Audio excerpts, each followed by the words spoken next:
morning. Good morning. You are with the Real Therapist for the Culture. I am Sophia Cox. And I am Dr. L. Thank you for being here. What's up, New York?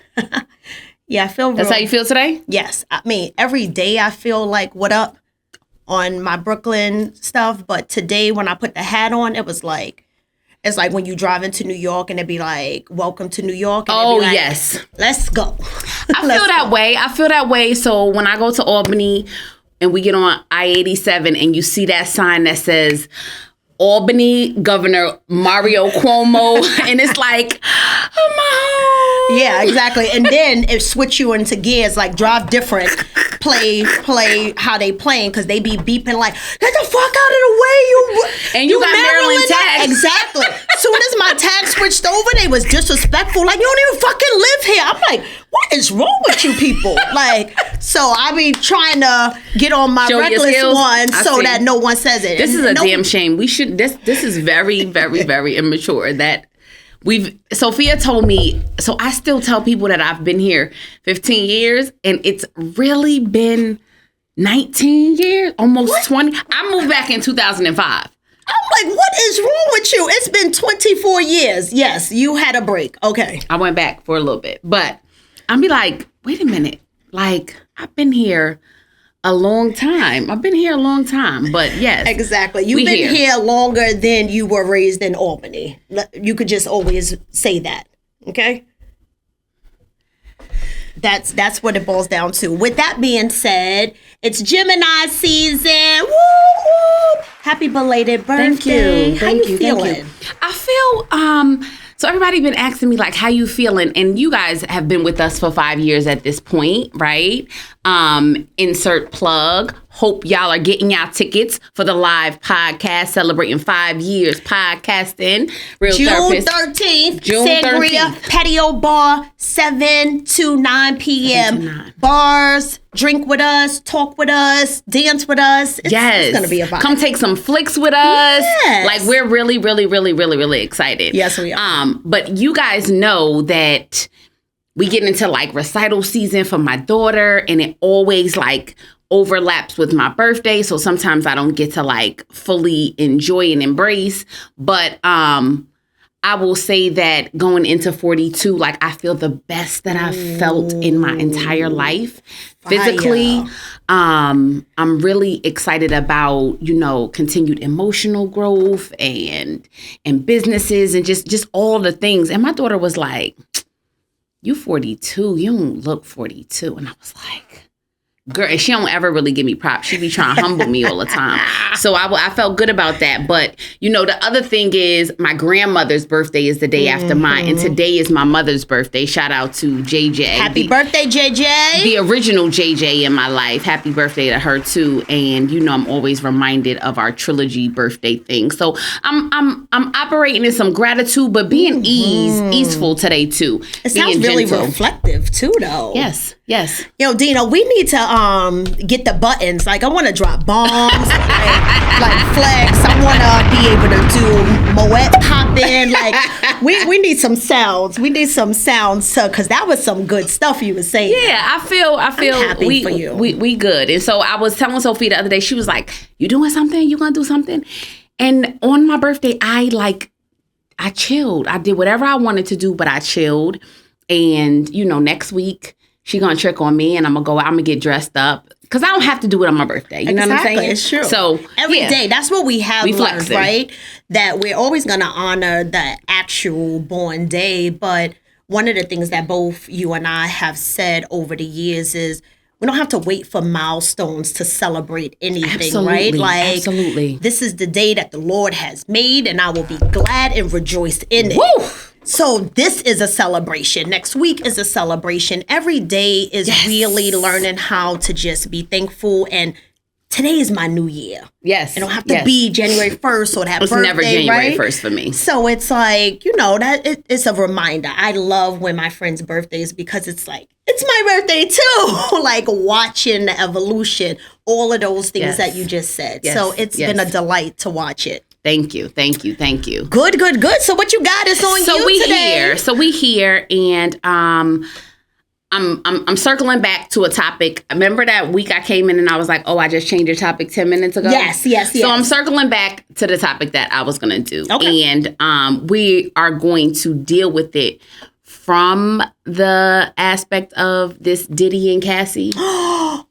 When you said, did I have one? That was mine. And I told you But this might be different. The wine, don't take it. This is a little bit different. No, I'm with you. We see things, we very similar, but we see things with different lenses. Absolutely. Very, very frequently, right? Yeah. And so I think people ask you like, so what you think about it? Mm-hmm. I think the fact that we are therapists, people want to know what we have to say. Yeah. And I am always extremely reluctant to comment because it's a touchy subject. Yeah. And people ask because they usually want their own opinions validated. It's really not that they want my opinion. Absolutely. Right? And so in this situation... Now it's coming back to me because what I remember you saying is that is controversial.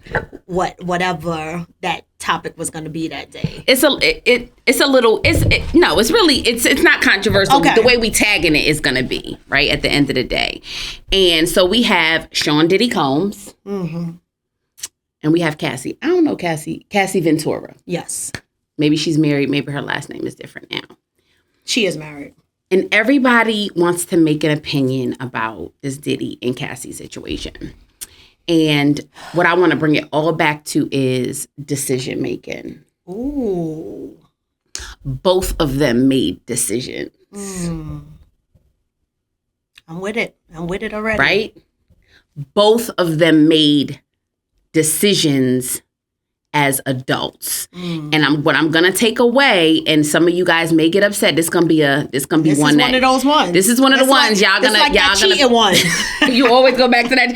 They was upset with us about that cheating one, right? We're gonna go back to the fact that we're gonna take away it's not about the domestic violence. It's not about the personality disorder. It's about both adults made a decision, regardless of who was more of an adult than the other. Technically, in this United States of America, both of these individuals were adults who have free will to make the decisions to shape, gear, and guide their own lives. Okay. Yeah. I really love that you even put the disclaimer of not removing, because you can't remove the domestic violence or what we visually got to see, right? But soon as you start to say any other topic from it, people automatically want to run to, well, you can't minimize that what we witnessed, what we seen in that video of that attack. And it's like, no, there could be multiple things that's discussed without minimizing that. Absolutely. That brutal act. Absolutely. And I think something that we often say on our show is that we point things out to be honest, not to blame. Like, pointing things out is not about placing blame. Blame should just be something that should be erased from all of our minds. It's not about blame. It's about responsibility. And awareness. Accountability. That's my A too. Yes. The awareness to lead you to be able to be accountable, take ownership, seeing it in a different way, but not to blame at all. Right.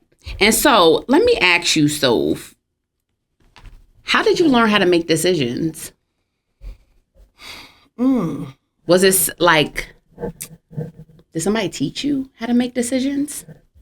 So it's a combination. Okay. Right? Some was parental, or just family based. And then a lot was environmental.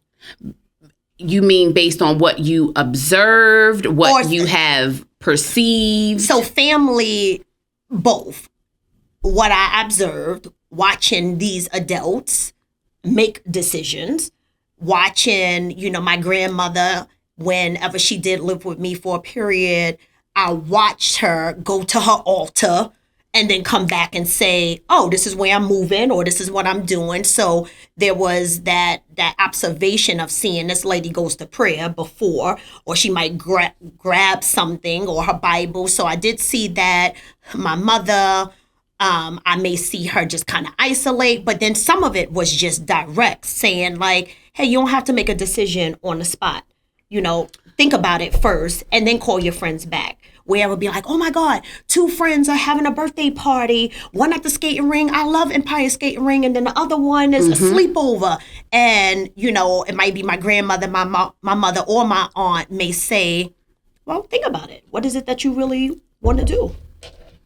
And then tell the other friend, why you can't make it. So some was like specifically pointed out, like slow yourself down. Think about what your wants are and then respond. And then some was observation. When I said environmental, some of it was just being outside. And it was like, yo, where you want to eat? Where you want to go? And it's like, on the spot. I just have to think of something. Or somebody getting into a fight. What am I going to do? Am I jumping in or am I watching? So that's what I mean when I say environmental. I was thrown in and had to just handle it or do something. So I think what I'm going to add to that, and, at our age, I'm going to be honest and say that error.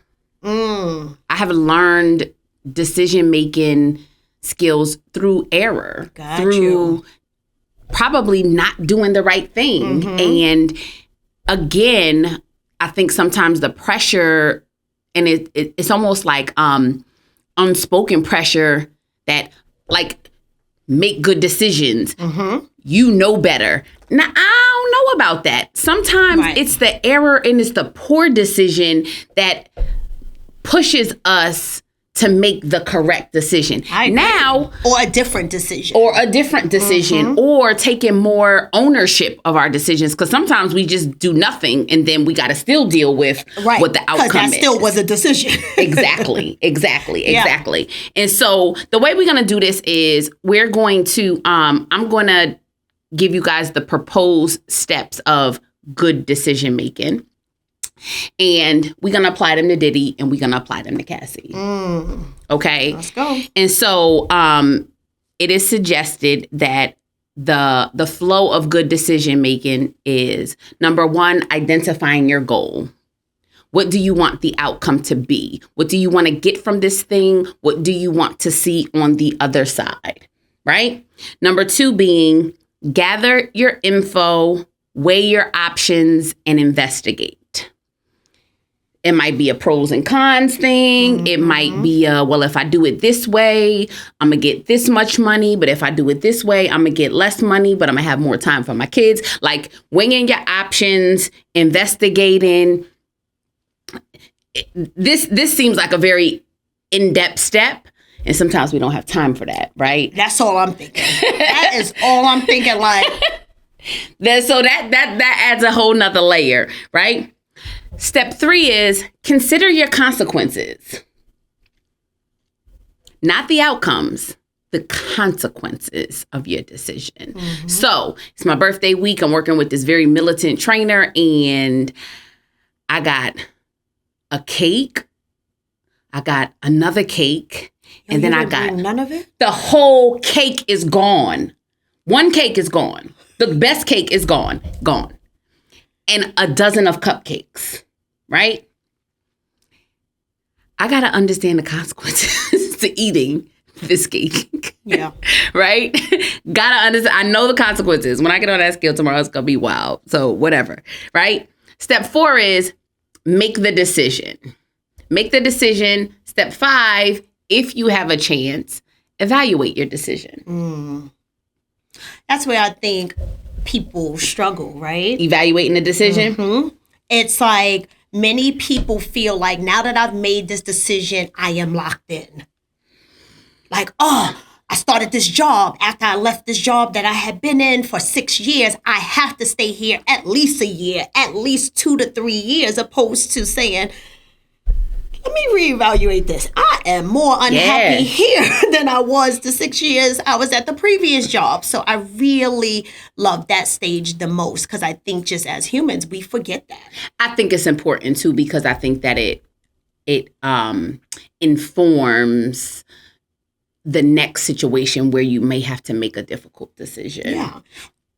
And it also just reminds you of your power of choice. Like, people forget that is your virtue. That is your everything. Not feeling like, even when it was, vaccination or being terminated from your job, and people was like, I don't have no choice. And people were struggling with my response of, you always have a choice. It may not be your ideal choice. You may lose this and lose that, but you have a choice. And when you kind of feel that you don't, you will make a decision and stick with it because you forget your power of your choice. And the consequences may be even more detrimental, painful, or hard to bear, right? And so we have identify the goal, gather your info, weigh your options, investigate. Number 3 is consider your consequences, make the decision, and then evaluate the decision, right? Now, the caveat to all of this is that even though these steps are suggested to be linear, meaning one comes after the other, what I think is an important thing to understand and realize is that there may be varying amounts of time between all of these decisions. So there may be a long time before the consequences come. There may be a long time before you even sit down and say, oh, well, let me think about this decision that I made. And so time can vary as we look between these steps. It may not happen today, tomorrow, the next day. Or do you also pose that it may not happen like that linear too? So,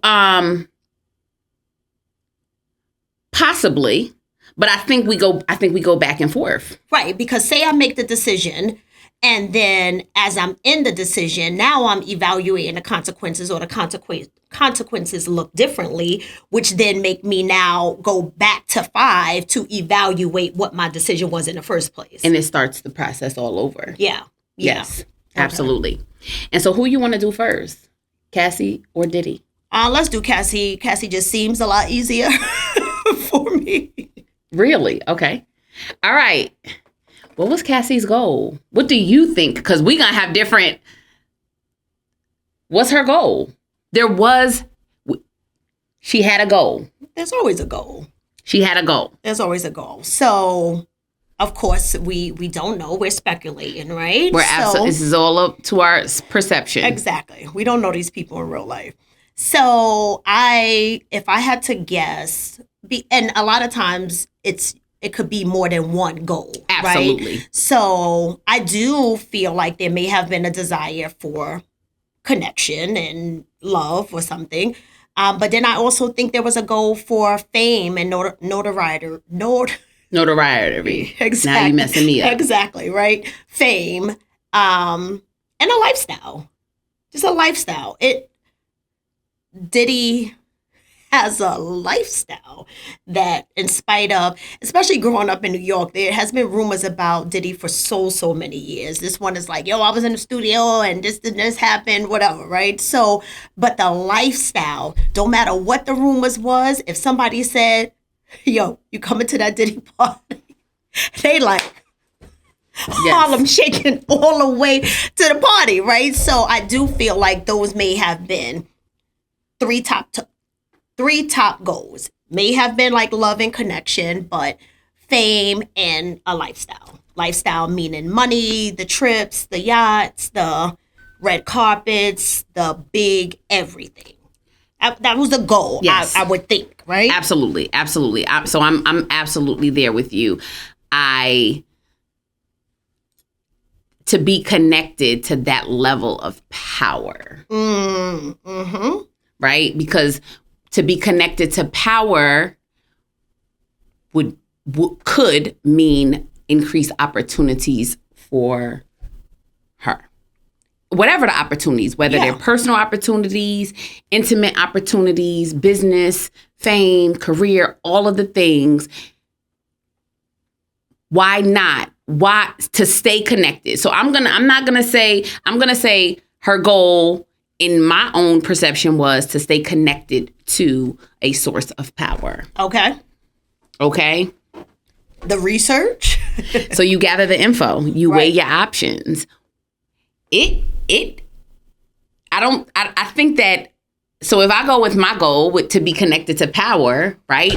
The mind, even when I'm sitting here in this very moment, where does my mind go? My mind goes to all the positive outcomes of being connected to power, right? Yeah.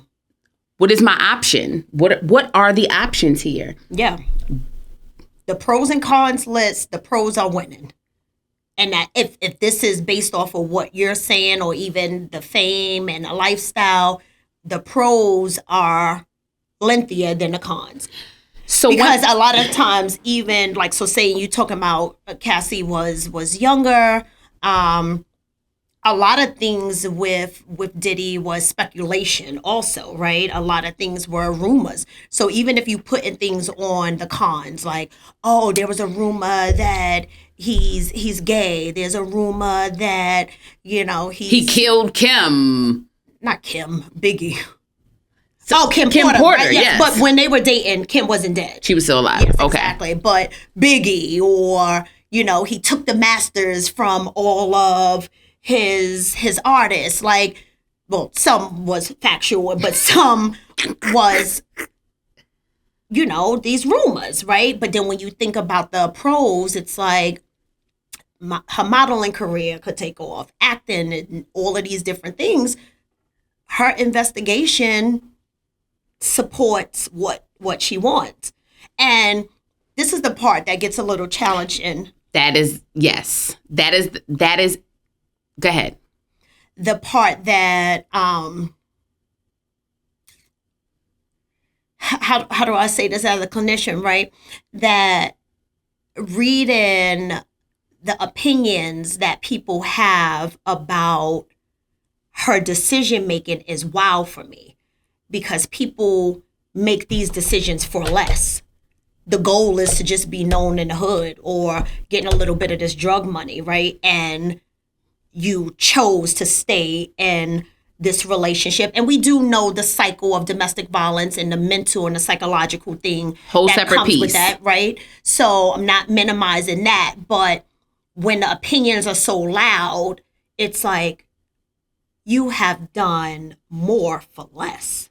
Mm-hmm. So relax with the judgment about what her goals was. Absolutely. In her decision making. Absolutely. So I say that to say, when she did the investigation, it supported the goals. Absolutely.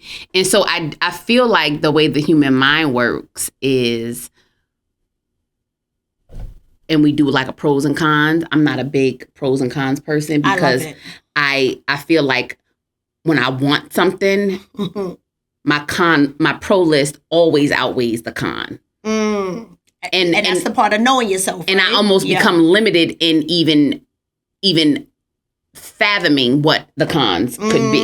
Right. Wow. The other thing that I would insert, and I'm just going off of the original court documents from months ago, that I had read, and what I read, and I could be interpreting it wrong. There could be some lapse in details, but what I read is that he groomed her, right? And so before she was an adult, he showed her love, he showed her care, he showed her attention. She didn't see the monster-like behaviors, right? And so regardless of what the voices are saying, chose not to see it, right?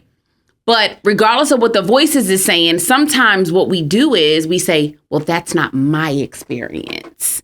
So some of the investigation is about how have I experienced this person? It's true, but is that wrong? I don't think so. Okay, got you. No. Because people will say, you seen what happened with J-Lo. You seen what happened with Porter and like name it every baby and mother, and it's like, are you supposed to? Does that just give you some information, or should that?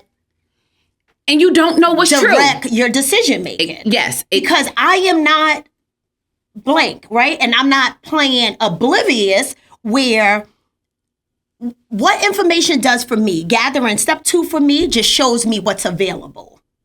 Yes. Not that means that's going to be my story. Exactly. But I also feel like that's available with anyone. When people be like, oh, this person killed somebody, that's available in you. Don't be naive, because you will be the one, right? Absolutely. It's like, oh, never sleep with my clients. You will be the one. That's my thing. You will be the one that get fucked, because you have to be able to say, oh, I'm aware that this client is attractive. Absolutely. Because that's how you move differently and make different decisions, right? So it's kind of like this line of understanding. And I think for me, and I'm empathizing with Cassie a little bit, because personally, I don't make decisions based on somebody else's experience. That's what I'm saying. What I do believe is important. It's just like you meet somebody, right? You dating somebody and they're honest with you and tell you that they have cheated in the past, right?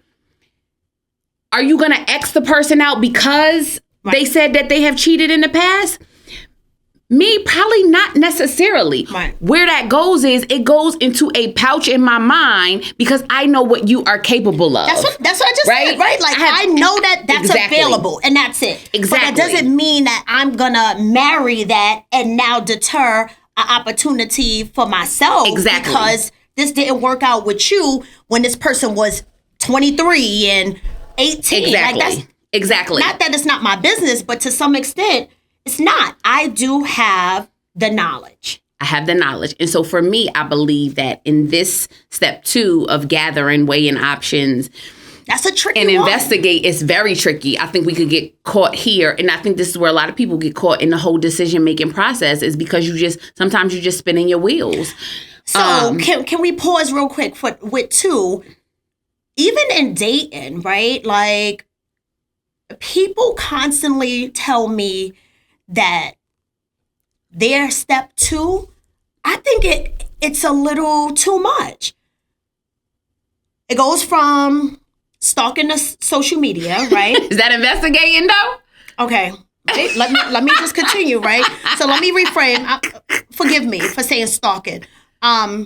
Intensely going through the Instagram, the comments, who's following you, things like that. And then, here we go, case search, right? Going through everything in case search, another case search if they lived in another state.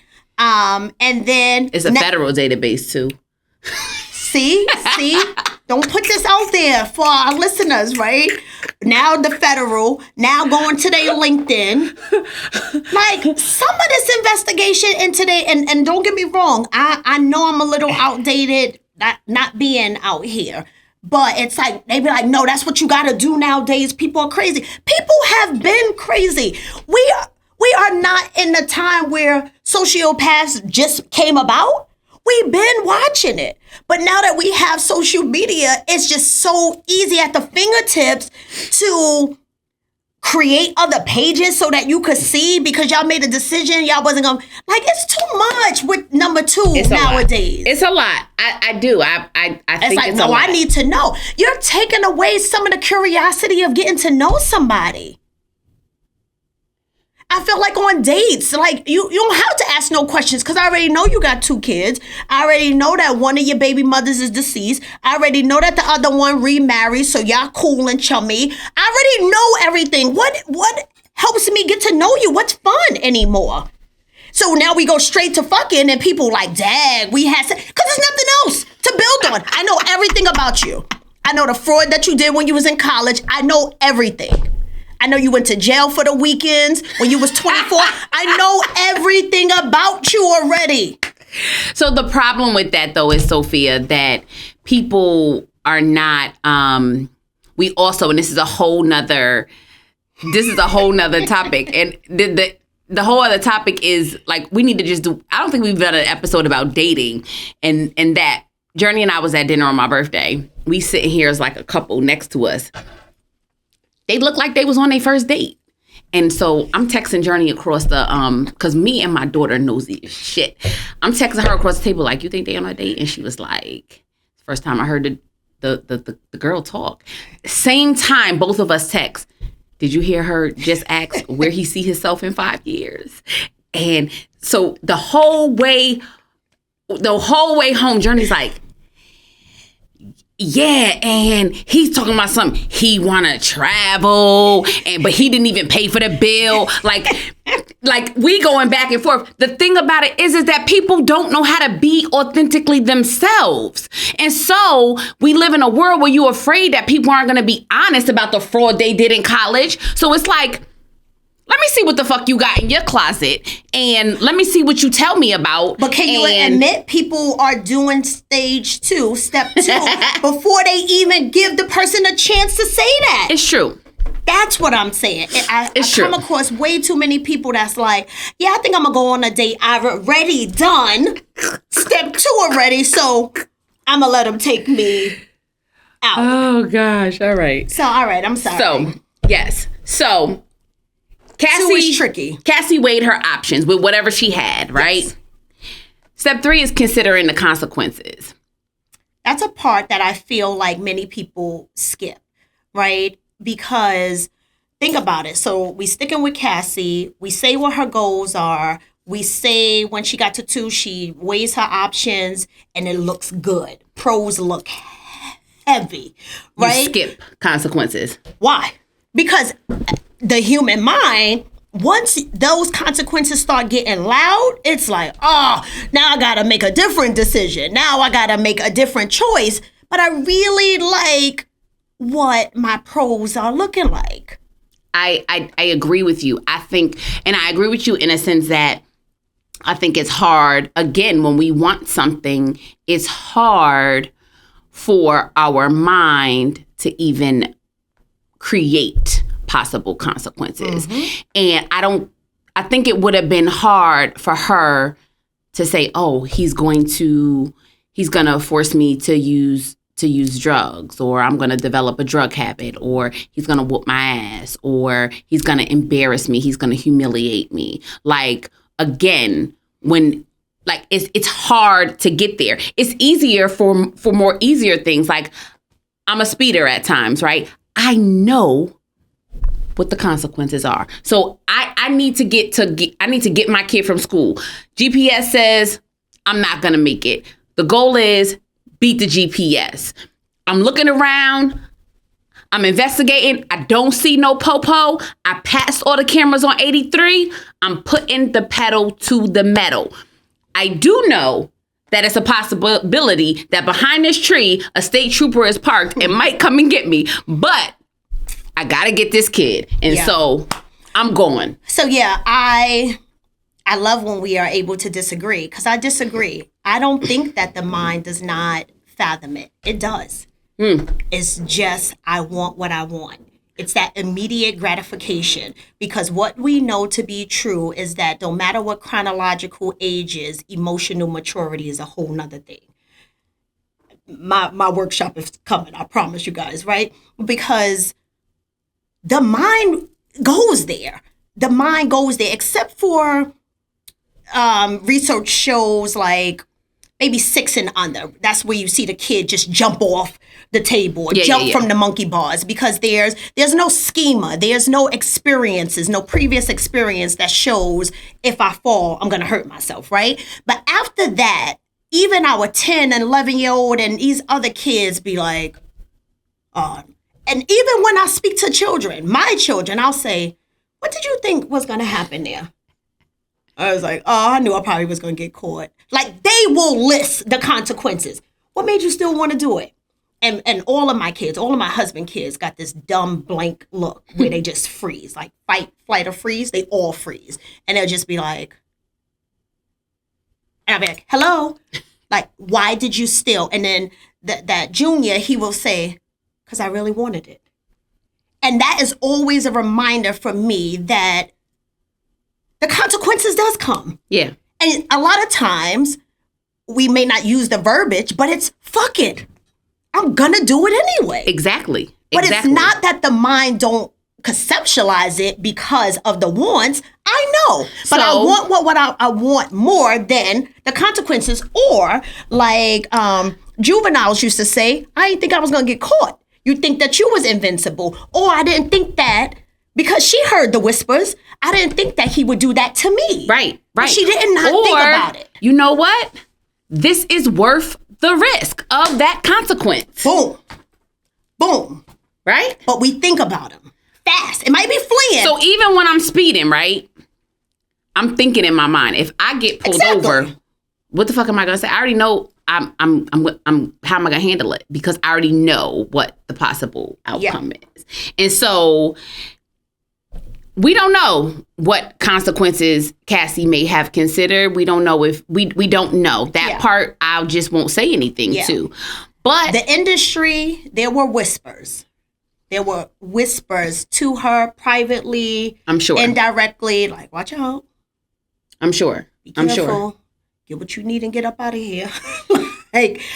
like it's you know, and we'll see on the documentary. We'll see it on the documentary, right? And so Cassie made a decision, and what I will agree with is after whatever her initial decision was, like I'm riding this wave. The waves got bigger and stronger and more dangerous, and she came back to her decision making. And nobody has. Again, time can't be a factor of when you reevaluate. When you reevaluate or how you go through that cycle. What I will say is at some point in her decision-making process, as she evaluated, the consequences eventually were not worth it. Right? Yeah. It doesn't matter how long it took her to get there. Yeah. But at some point, she said, I can't do it. Yeah. I can't do it anymore. This isn't good for me. And still, she got what she wanted, to be honest. She still is connected. She's relevant. Yeah. And she probably going to stay relevant for a while, to be real honest. And $30 million richer. And not saying that the money, you know, takes away the wounds and the scars. But she is $30 million richer. And perceived to be in a very happy relationship, presumably. And so what we're saying is, Cassie made a decision. At the end of the day, Cassie made a decision. Yep. And that does not take away the trauma, whatever she experienced. But she made a decision, and I feel like both can exist. They can coexist. Exactly. And I feel like the takeaway is understanding that, right? It's so easy to adapt this victim consciousness. That's the thing. And if you the victim, then I didn't make all responsibility gets taken away. Right? Not true. Yeah, that victim consciousness will kind of keep you in this space of something happened to me and I had no power, no control, or didn't make no decision in it. And that's not the reality. So the takeaway is always knowing, like, yes, something happened to me and I do have to figure out how to heal and work through it. It was traumatic, tragic, all of those things, but still being able to take the ownership and saying, I did make a decision here. And that does not need to inflict criticism, blame, judgment, but just the awareness of I made a decision. Absolutely. And so, Sean. The diddler? The diddler. What was his goal? What was Sean's goal? I feel like one goal is, you know, he likes a trophy, right? And it's presumably, right? I don't know Diddy. I do still really love the Love album, but I don't know this man at all, right? But he has power, and a lot of times they say men with power likes a trophy, right? She is attractive, you know, shaped nice, I feel like a goal for him was he needed to have a complete package. Okay. I think that because there are so many different pieces of decision making we could address with Diddy. But see, I was about to say to feel needed, right? But he may not know that that's a goal. So, but I think that Diddy's goal always in everything that he does is to maintain power. Mm-hmm. Whatever that is. Yeah. And so having the trophy, he maintains mm-hmm. power. He maintains his what is it called? His reputation as mm-hmm. you know what I mean? Like you can't go from J-Lo to Marge Simpson, so to speak. Right? Like you gotta. Some of your listeners like, what? Who? Marge? I was gonna say somebody else's name, but I didn't want to feel like I was body shaming. Yeah. So, no, don't. Right? So no. So yes, he every decision this guy makes mm-hmm. is about maintaining his power and control. Mm-hmm. Yeah. Right? Mm-hmm. I like that. And so, all right.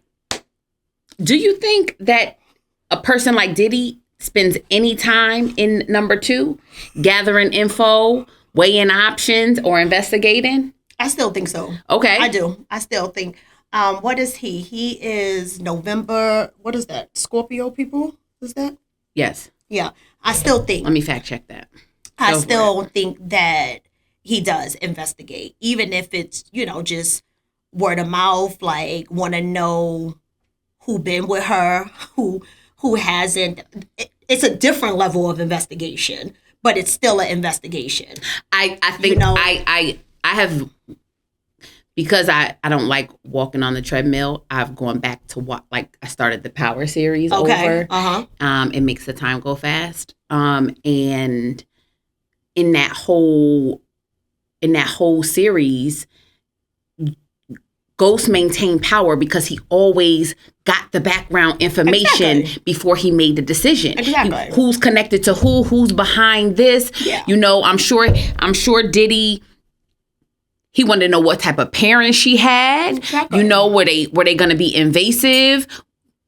What is her... All that, friendships, all of the things. He definitely did. He definitely did his investigation. A man with that much power can't get there without some level of that. Like your example of Ghost. Like he is a genius in many ways. So it's kind of like it's no way. He didn't do step 2. Now, what I am going to say I think that his investigation also has to occur to almost how far can I push the button? Exactly. That's what I'm saying. So even when you just was saying the whole thing about his parents and his friends, like not like are y'all invasive? How can I move y'all? Like if I'm paying for this, make you a non-factor. Your parents, how are you gonna side with me? How are you gonna encourage her to be with me that first hit or anything? That is all a part of, you used the word grooming earlier. Yeah. It's like, I need to know who you're surrounded by, and I need to know how smart I think you are. Yeah. Yes. Do you think, because I think even in my conversation with your husband the other day about it, I've heard quite a few people say, rich people don't go to jail, right? Do you think that a person of Diddy's caliber, power-wise and influence-wise, considers consequences? Yes. The mind naturally does, but then I feel like I just gave the example of the drug dealer. He's feeling, I am invincible. You on federal and biddle and you feel like you are invincible. It's a blue light camera there, regardless if you think it's working or not. Cops are up and you feel like, so imagine someone with power is like, I will buy my way out of anything. So my power, me being able to put you here, do this, my influence will always overshadow it. Not thinking that there are no consequences. It just won't apply to me. I agree. But I think that the two, and I think for him, it's almost like, okay, and so we could take it straight to in the hallway and his behavior in that hallway. Maybe he did. I would say I would venture out to say that he acknowledged the fact that I'm in a hotel. It's probably cameras everywhere in this hotel. It's a possibility somebody could see me. I think the but is big for him, though. I think the but is all capital letters. But I can fix it. I can make it go away. Mm-hmm. I could pay somebody off, but nobody's going to tell on me. But I think the but would be big for him. Absolutely. And so, but it's not that he does not consider it. Yes, I would assume that the brain still is going to consider it, but just feeling it will not hit me. And I'm going to do it anyway. Right. Mm-hmm. And so that's the decision that he made. Evaluating the decision. This is the one that I have some controversial thoughts about as it pertains to Diddy. I think that Cassie Kate, she did her settlement about a year ago. It hasn't even been that long. Oh, it hasn't been a year yet. And so I think that maybe at that point, he may have evaluated his decision a little bit, which is years and years later. Mm-hmm. But I don't think it was a quality evaluation. Because, again, it was, I'm going to just sign this check and I'm going to just let this ride out. I think he might be in his true evaluation of the decision more recently than back then. So I do feel that watching him over the years, every relationship, you could see the evaluation. Meaning some type of tribute, right? So Mother's Day, he's very, very sentimental about each kid mother. And each year, he exposes a little bit more and a little bit more of possibly how he showed up in that relationship.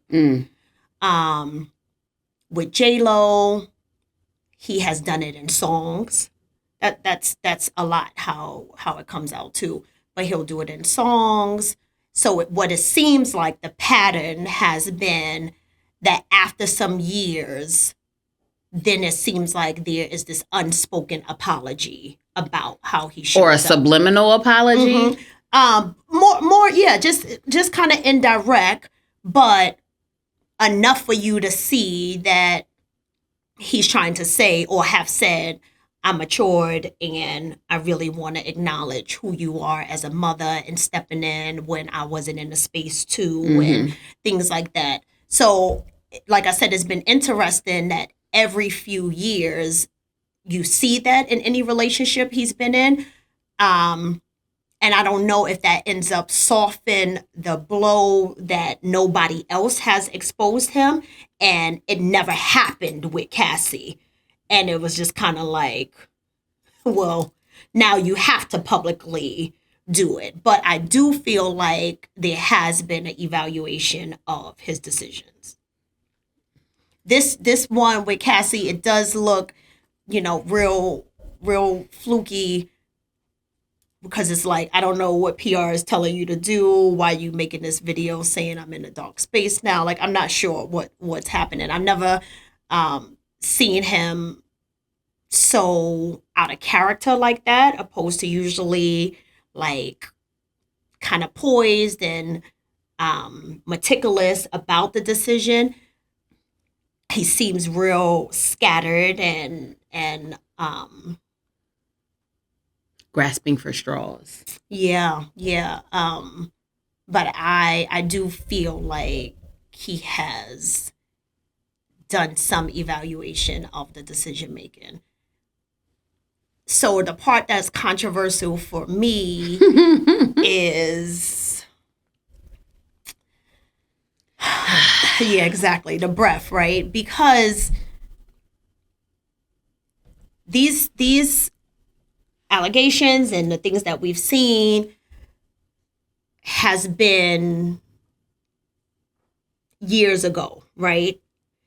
That does not, hear me, does not take away the act. Absolutely. Or the acts, right?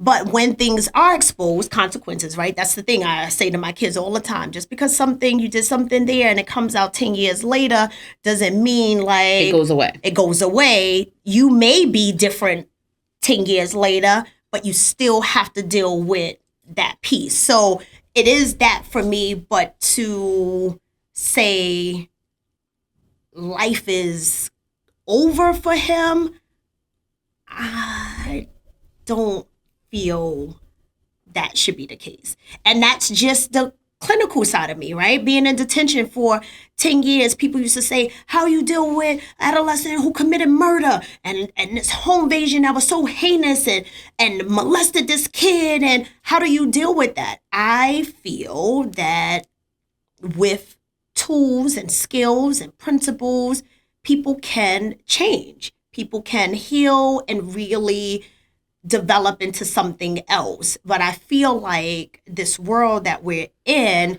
it's like, okay, once you cancel, there's no redemption. And I think that's very scary, for one, because not in his case per se, but people make mistakes and certain things have to expose them to make them feel the consequences and then learn and do something different.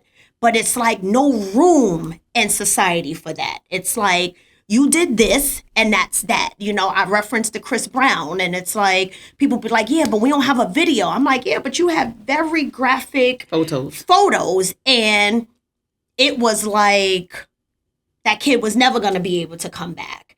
And even to this day, there's still people that don't mess with him. Like, you ain't getting this endorsement from Nike. You're not getting this with Pepsi. Like, he's still doing his big one. He's still talented, but it's still, when he walks in a room, that's what they see first. And for a person that, have degrees and stuff, you know, my life isn't like perfect. And to have things just held over your head, like there can't be no evolution, is unfair to me. So I think that my takeaway, I guess, because this is the space that we're in, I think that what I wanted to bring light to is, because whenever something like this happens and somebody asks me, it's always hard for me to respond because I say I wasn't there, right? I don't know what factors to include. Like, yes, we get whatever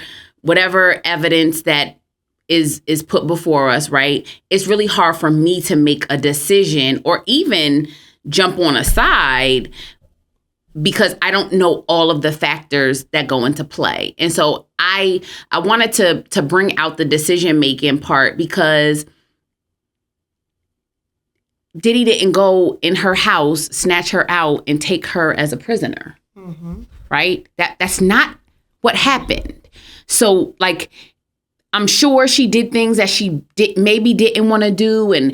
But again, at the end of the day, in some of that, and a lot of it, a decision was made by both people, right? And sometimes it does take error, as I said, to decide to do something differently, right? It's human. Nobody's gonna make. So even in like thinking about this topic, I'm like, what is good decision making, right? Nobody is going to make the best decision every single time.